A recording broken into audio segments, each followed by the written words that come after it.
Good morning. Today is Friday, the last trading day for the week. The time right now in Singapore is 9:37 in the morning, and overnight we have quite a bit of a move.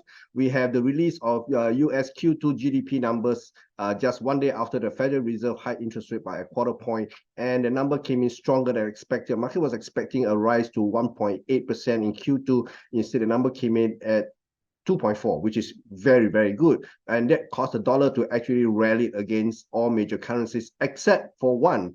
That one is actually the yen. This morning, we saw the dollar yen has been sold off aggressively ahead of today's Bank of Japan's meeting, in which they will decide on their interest rate policy. Market was expecting the BOJ to tweak its very tight yield curve control in an effort to cap Japanese JGB bonds below the plus 0.1%. And because this is also on the back of this morning Japan CPI numbers that came in stronger than expected.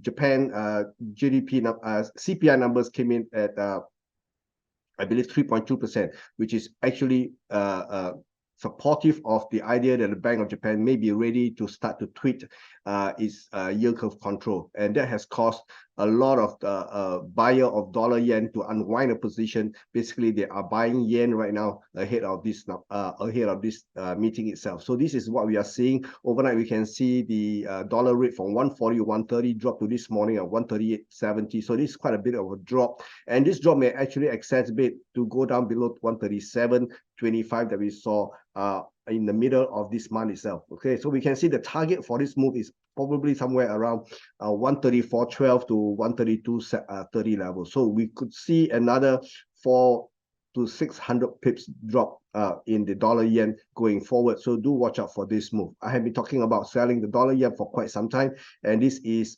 possibly the catalyst that will cause that to happen. This is all I have for you, and I shall see you again next week. In the meantime, you have a great weekend ahead. Bye-bye. Take care.